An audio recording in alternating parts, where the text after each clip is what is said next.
Welcome back to CIA Declassified. It is 1955. The sun is beating down on the tarmac of the Al-Mazah Air Base near Cairo. For Gamal Abdel Nasser, the Soviet arms deal is a triumph, a middle finger to Western imperialism.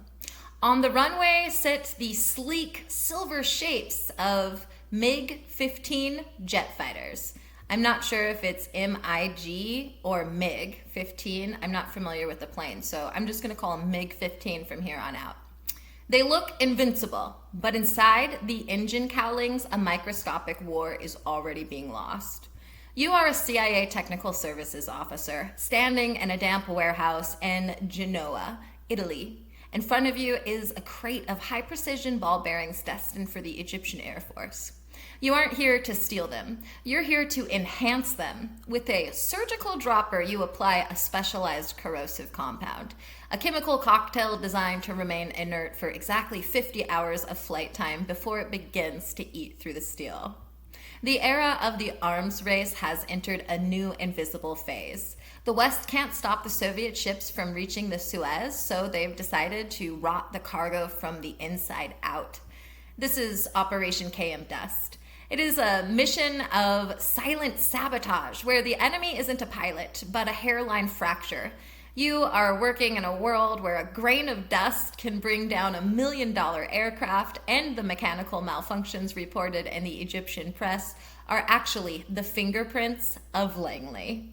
Imagine the silence of that warehouse, the smell of brine and industrial grease hanging heavy in the air. You hear the rhythmic lapping of the Mediterranean against the pier outside, a constant reminder that the clock is ticking on the next freighter departure. Your hands, gloved in thin latex, move with the precision of a watchmaker. Every crate you open is a tiny theater of war. Every seal you break and painstakingly replace is a lie told to history. You aren't just a technician. You are an alchemist of failure, turning the pride of the Soviet industry into a collection of expensive scrap metal.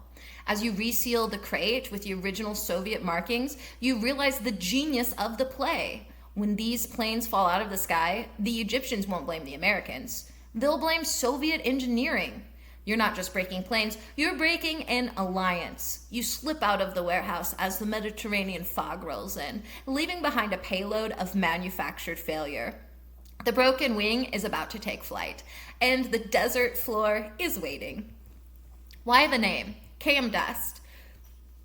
KMDUST utilized the KM diagraph, which at the time was the CIA's geographical prefix for operations involving Egypt. The suffix dust was an operational descriptor, a nod to the containment nature of the mission. It was a literal reference to the abrasive particulates and corrosive powders used to sabotage the engines. To a clerk, it looked like a boring file on Middle Eastern logistics, but to the operatives, it was a recipe for bringing the Soviet aviation industry to its knees in the sand. To understand the murdered machinery, we need to look at the declassified logs of the Shadow War in the hangars. Operation KMDUST was a CIA clandestine sabotage operation active in the mid to late 1950s. The operation targeted Soviet military hardware during transit through third-party European ports. The CIA employed black bag teams to infiltrate maritime warehouses in Naples and Marseille. Saboteurs introduced abrasive slurries into the lubrication systems of Egyptian-bound tanks and jets. The operation focused on MiG-15 and MiG-17 engines. The CIA developed time-delayed corrosives that would only activate after repeated thermal cycles. Internal memos highlight the goal of creating friction between Nasser and his Soviet advisors. The operation utilized a disguised tooling that left no marks on the bolts of the crates that they had opened. Egyptian Air Force records show an abnormally high rate of turbine blade fatigue. The CIA intercepted Soviet technical manuals and replaced them with slightly altered maintenance instructions. Saboteurs used liquid brittle compounds on hydraulic lines to cause mid-air leaks. The operation utilized non-destructive entry (NDE) specialists to bypass Soviet custom seals. KMDUST coordinated with the MI6 Special Operations Wing for portside intelligence. The CIA monitored Egyptian radio traffic to confirm the success of unexpected crashes. The operation cost the U.S. government several $millions in technical development. Agents placed biological containments in fuel storage to encourage fungal growth that clogged filters. The operation manipulated shipping manifests to delay delivery of spare parts. The CIA planted rumors that Soviet pilots were purposely sabotaging the planes. One team spent 3 weeks in Rotterdam tampering with 200 crates of jet fuel pumps. The operation resulted in a significant cooling of Soviet-Egyptian relations. KMDUST developed a synthetic sand that looked natural but had the hardness of industrial diamonds. The CIA used invisible UV inks to mark which crates had already been compromised.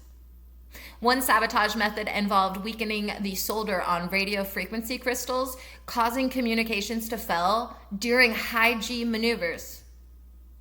KMDUST employed deep cover dock workers who were trained to identify specific Soviet shipping marks. The operation utilized custom-built resealing presses to replicate the lead seals used by Soviet inspectors. Saboteurs injected vibration-inducing polymers into the tail sections of aircraft to cause structural flutter. The CIA tracked the fatigue life of every sabotage part using a secret mainframe computer. KMDUST caused the total loss of at least 14 Egyptian aircraft during non-combat training. The operation included salt air accelerants applied to aluminum airframes to cause rapid, unseen corrosion in coastal bases. Agents replaced the high-pressure oxygen and pilot systems with nitrogen-heavy mixes to induce subtle hypoxia. The CIA created a fake Soviet quality control office in West Berlin to send out faulty recall notices. KMDUST targeted the brake assemblies of transport trucks carrying the MiGs to inland airfields. The operation used electrolytic pens to draw microscopic lines on gear teeth, ensuring they would shatter under load. CIA chemists created an oil additive that turned into a solid wax when it reached exactly 180 degrees. The operation diverted a shipment of genuine Soviet parts to a CIA warehouse in Maryland for analysis. Saboteurs used cryogenic freezing to make rubber seals brittle before they were installed in fuel lines. The operation employed acoustic harassment techniques to drive Egyptian mechanics to quit their jobs. One KMDUST operative posed as a Soviet inspector to gain access to a secure hangar in Alexandria. The CIA developed a self-erasing ink for flight logs to confuse Egyptian maintenance schedules. The operation influenced the Egyptian decision to eventually look toward Western aircraft like the Mirage. Saboteurs planted magnetic dust and electrical conduits to cause short circuits that were impossible to trace. The operation utilized stink agents in the air conditioning system to make the pilots believe a fire was starting. CIA teams used fiber optic borescopes, primitive prototypes, to inspect the interior of engines without disassembly. The operation tracked the emotional stability of the Egyptian first fighter wing via intercepted letters.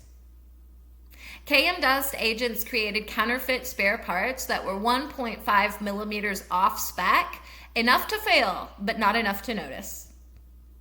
The operation utilized seismic sensors near airfields to record the sound of failing engines to record the sound of failing engines during takeoff. CIA mule ships were used to carry sabotage equipment into Egyptian waters disguised as merchant vessels. The operation cost the Soviet Union an estimated $400 million in lost prestige and equipment. One sabotage chemical was designed to smell exactly like camel dung to mask its presence in the desert environment. The operation lasted until the early 1960s before transitioning into more modern cyber sabotage. KMDUST involved the kidnapping and replacement of a Soviet shipping clerk in Italy. The operation used X-ray transceivers to look through crate walls to find specific engine serial numbers. Saboteurs used high-frequency whistles to attract local birds to nest in the engine intakes of grounded planes. The CIA created a shadow hangar in West Germany to test their sabotage compounds on captured MiGs. The operation remains the gold standard for supply chain interdiction in the intelligence community. This is the stuff of legends, for real. Declassified CIA operational directive. The objective is to ensure that the equipment fails in a manner that points to a fundamental flaw in the manufacturer's quality control. A declassified TSD technical report. We are looking for the golden failure, the one that happens at 20,000 feet with no evidence of tampering. Declassified CIA station Cairo intelligence cable. The Egyptians are beginning to suspect the Soviets are sending them seconds and factory rejects. Declassified internal CIA memo dated 1957. Success in KMDUST is measured by the silence of the engine and the volume of the diplomatic protest. Declassified CIA Deputy Director for Plans. This is a quote, but it doesn't tell me who that deputy director was or what year, so I don't know who it is. We must avoid the Big Bang. The goal is the slow, agonizing death of the machinery. A declassified Soviet technical advisor report that was intercepted. The metallurgical reports for Cairo show unexplained crystalline growth in the turbine alloys. And declassified CIA operations officer KMDUST task force, but his name is redacted, unfortunately. Every MiG that crashes on a trading run is a bullet fired without a muzzle flash. End quote.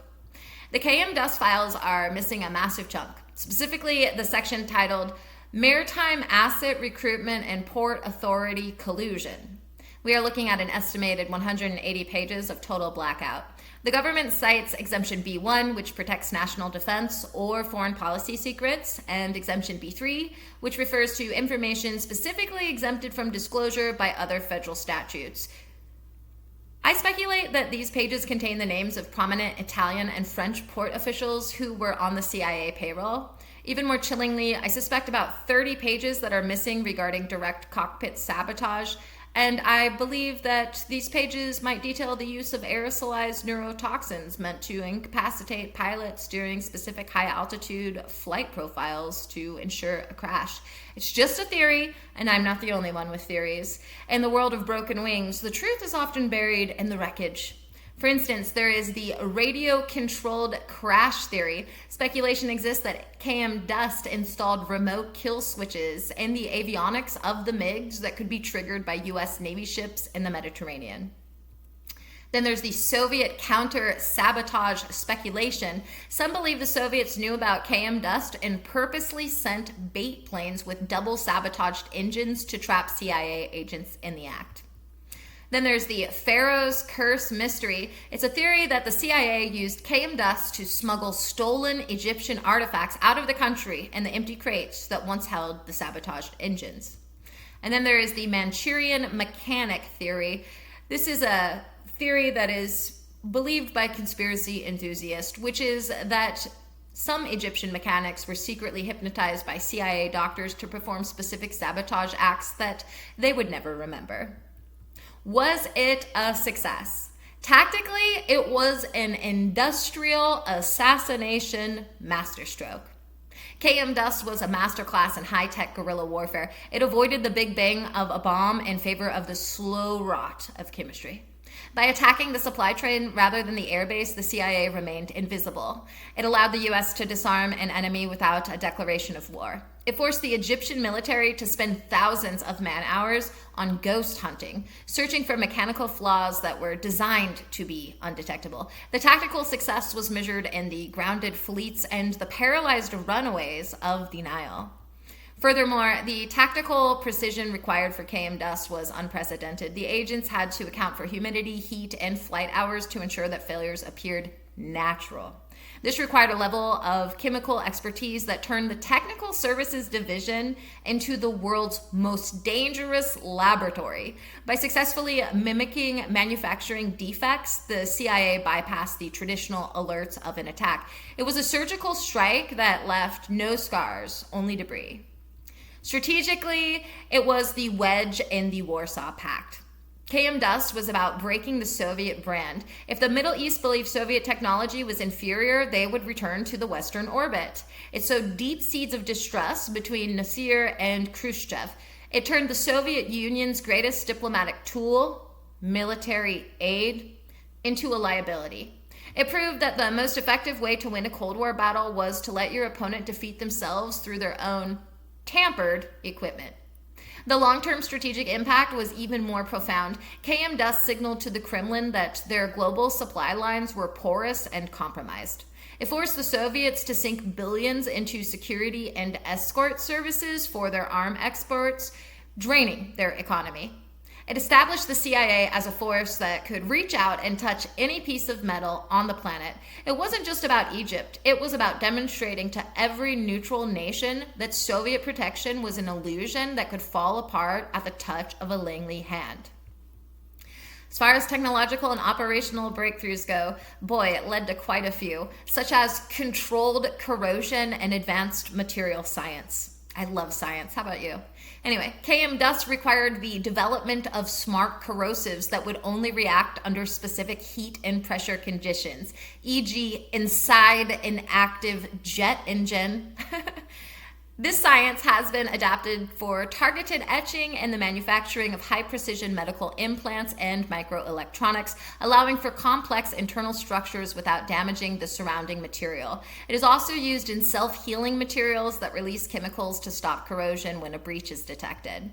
Today's military uses this for non-lethal denial of service, specialized corrosive gloop that can be deployed via drone to silently seize the engines of enemy convoys or their generators, rendering them useless without the kinetic destruction of a missile strike.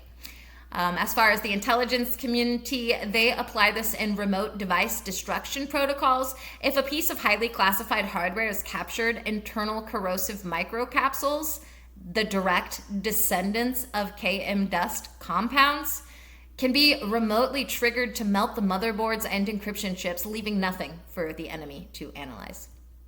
Supply chain interdiction and substitution. The CIA perfected the tampering without trace method, developing tools and seals that allowed them to open, alter, and reseal heavy industrial cargo in minutes without leaving forensic evidence. This has evolved into global anti-counterfeiting standards for pharmaceuticals and luxury goods. The techniques for tracking and verifying chain of custody ensure that life-saving drugs are intercepted if they have been tampered with or replaced by substandard fakes. As far as military use, they apply it in cyber-physical attacks on enemy defense infrastructure. The military intercepts hardware shipments, like routers or server blades, to install hardware Trojans before the equipment ever reaches a rival nation's secure network, ensuring a backdoor is built in at the factory level. As far as the intelligence community, they use this for invisible tagging. The intelligence community doesn't like to spend a lot of time telling people these days, so instead they like to install passive beacons and use data siphons inside of consumer or military electronics destined for high-value targets. It allows for total atmospheric monitoring of a target's location and communications from the moment that they unbox their new tech due to the invisible tagging. Mechanical fatigue forensic analytics.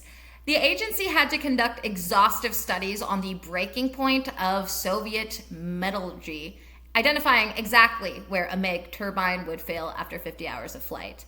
This is the foundation of modern aviation safety and predictive structural health monitoring. It allows airlines to calculate exactly when a part needs to be replaced based on vibration signatures, preventing catastrophic failures in commercial travel. The military uses this in real-time structural monitoring for stealth fighters. Sensors embedded in the airframe track microstress, even during high-G combat maneuvers, using algorithms to predict if a wing will fail before the pilot even feels a shudder.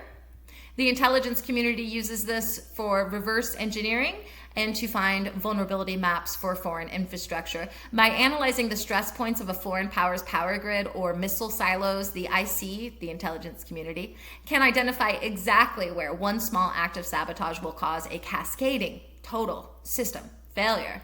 Abrasive particulate dispersion technology. They created microscopic diamond hard dust that was fine enough to bypass standard air filters, but abrasive enough to sandblast a jet engine from the inside during operation. This research led to the development of high-efficiency HEPA filtration for clean rooms and surgical theaters, as scientists had to learn how to catch the very particles the CIA had invented. It's also used in nanopolishing for high-end optical lenses. The military applies this in aerosolized area denial weapons. Large-scale clouds of abrasive particulates can be dispersed over an airfield to ground an entire drone swarm or fighter wing, as the dust will immediately destroy any engine that attempts to take in air. I just think that is so cool. I am a mechanic, so I know that I get kind of geeked out when engines are mentioned, but that is so cool. Anyway, the intelligence community uses this in atmospheric tracking. Unique chemical dust can be released near a target. These particles stick to clothes and hair and can be detected by specialized sensors across the city, allowing agents to track a target's movements without a physical tail or electronic bug, which, remember, that's how they like to do it these days, and it's been that way for quite a few decades. What's the point of tailing somebody when you have sensors all over the world, that can do it for you? Plus satellites. Anyway, Operation KMDUST was the moment the CIA realized that the most dangerous weapon in the world was a grain of sand. It was a cold-blooded war of attrition fought in the dark corners of European docks, proving that the wings of the Pharaoh could be clipped with a dropper and a prayer. It turned the desert sky into a graveyard for Soviet ambition. In the end, the broken wing wasn't just a mechanical failure, it was a psychological one. It taught us that the strength of an empire is only as good as the steel it relies on, and that steel can be made to forget its purpose. We look back at KMDUST as the blueprint for the invisible war, a war where the victor is the one who makes the other side's technology commit suicide. The MiGs are rusted now and the warehouses are empty, but the dust hasn't settled. It has simply moved from the engines of the past to the microchips of the future. The war of the slow rot continues, and the watchers are still at the dock, waiting for the next shipment to arrive. Never trust a machine that was delivered by a friend with a secret. In the desert of espionage, the sand isn't just under your feet, it's also in the gears. Remember that the most expensive failure is the one you paid for yourself. And remember, a plane that won't fly is just a very expensive coffin waiting for a pilot. Thanks for listening, and join us next time as we're going to be digging into Project Dark Matter. Imagine a digital ghost that doesn't care if you wipe your iPhone or your iPad's hard drive or smash your computer. We're looking at the CIA's exploits targeting Mac firmware, the sacks of shit who realized they could own your iPad and your laptop from the BIOS up. We'll explore the bugs that survive every factory reset, ensuring that once they're in forever. Join us next time for the immortal virus. In the meantime, I'll see you in the archives.